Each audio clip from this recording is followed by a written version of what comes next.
आज आप सुनेंगे सिंहासन बत्तीसी की 9वीं कहानी, मधुमालती पुतली की कहानी। इससे पहले कि आप चैनल पे अगर नए हैं तो चैनल को ज़रूर सब्सक्राइब करें, नोटिफिकेशन बेल दबाएं ताकि हमारी हर वीडियोस आप तक पहुंचती रहे। वीडियो को ज़्यादा से ज़्यादा लाइक एंड शेयर करें। जब 9वें दिन राजा भोज दरबार पहुँचे और विक्रमादित्य के सिंहासन पर बैठने लगे। इस बार उन्हें 9वीं पुतली ने सिंहासन पर बैठने से रोक दिया। उसने कहा, यहाँ बैठने के लिए तुम्हें राजा विक्रमादित्य जैसा होना पड़ेगा। इतना कहकर वह राजा विक्रमादित्य के गुणों को बताने के लिए उन्हें कहानी सुनाने लगी। सालों से शासन करते हुए एक बार राजा विक्रमादित्य के मन में हुआ कि प्रजा की खुशहाली के लिए एक यज्ञ करना चाहिए। तब उन्होंने शुभ मुहूर्त देखकर कई हफ्ते तक चलने वाला विशाल यज्ञ शुरू किया। राजा भोज मंत्रों का उच्चारण करके अग्नि में आहुति देते थे।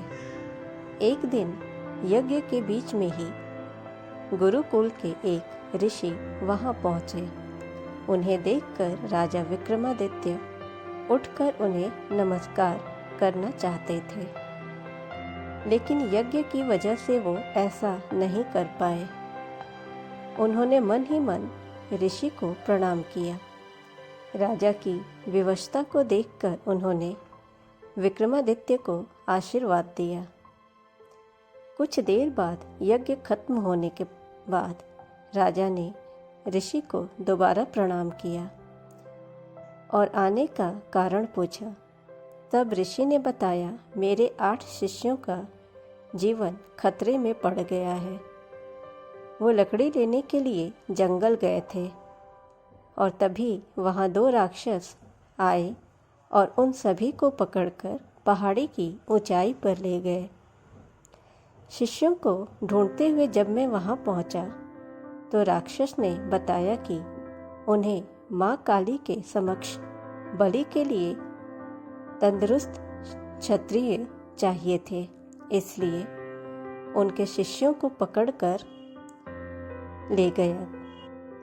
साथ ही राक्षसों ने चेतावनी दी है कि अगर कोई वहां उन बालकों को छुड़ाने के लिए गया तो वो उन्हें पहाड़ी में फेंक देंगे।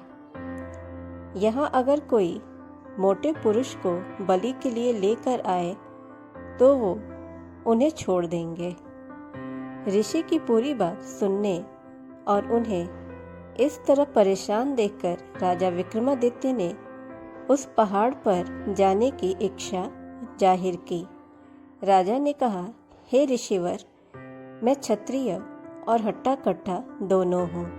वहाँ जाकर मैं स्वयं माँ की बलि बन जाऊंगा और आपके शिष्यों को राक्षस छोड़ देंगे। राजा की यह बात सुनकर ऋषि बहुत हैरान हुए। उन्होंने कहा, ऐसा नहीं हो सकता। मैं स्वयं को बलि बनाने का प्रस्ताव दिया था, लेकिन राक्षसों ने ठुकरा दिया।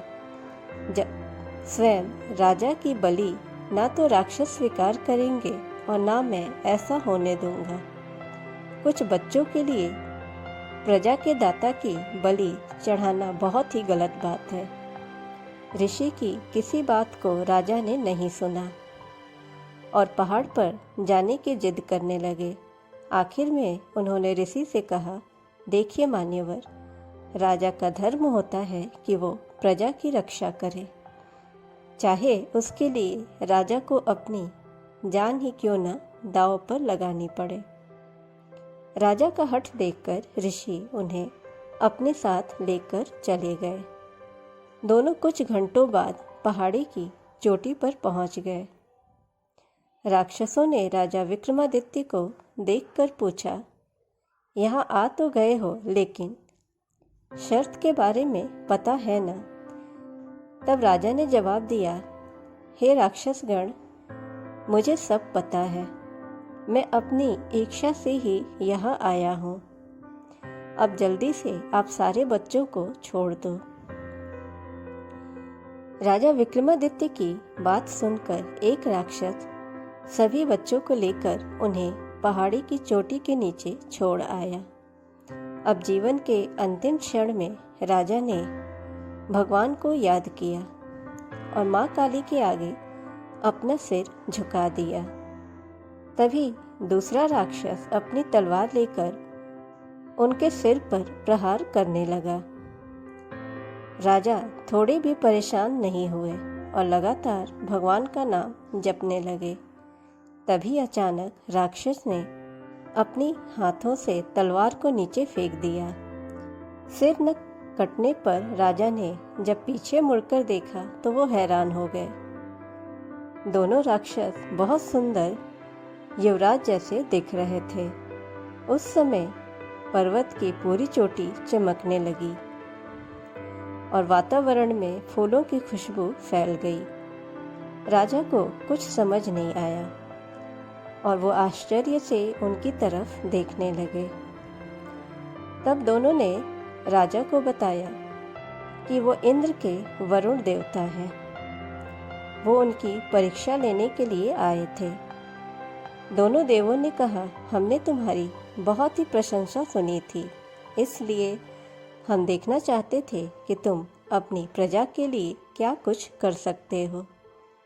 अपनी प्रजा के लिए जान दांव पर लगाने में तुम संकोच करोगे या नहीं? हे राजन, आपके अंदर प्रजा के लिए इतना प्रेम देखकर हम बहुत ही खुश हुए। इतना कहने के बाद दोनों देवों ने राजा विक्रमादित्य को आशीर्वाद दिया और अपने लोग चले गए।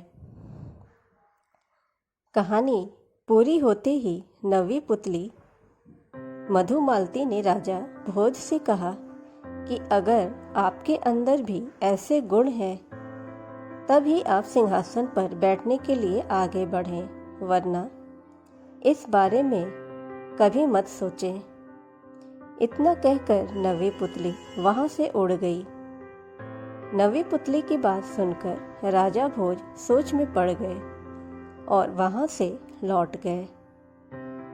इस कहानी से हमें यह सीख मिलती है कि हिम्मत और साहस से हर परिस्थिति का सामना करना चाहिए। किसी को मुसीबत में अकेले छोड़ने की जगह उसे उस परिस्थिति से बचाने की कोशिश की जानी चाहिए। सिंहासन बत्तीसी की सारी कहानियाँ बहुत ही रोचक और ज्ञानवर्धक हैं। इनसे हमें बहुत अच्छी सीख मिलती है। ऐसी ही रोचक कहानियों के लिए और सिंहासन बत्तीसी की अगले भाग को सुनने के लिए आप हमारे चैनल को ज़रूर सब्सक्राइब करें। नोटिफिकेशन बेल दबाएं ताकि हमारी हर वीडियोस आप तक पहुंचती रहे। वीडियो को ज़्यादा से ज़्यादा लाइक एंड शेयर करें। मिलते हैं अगले भाग में। Thanks for watching.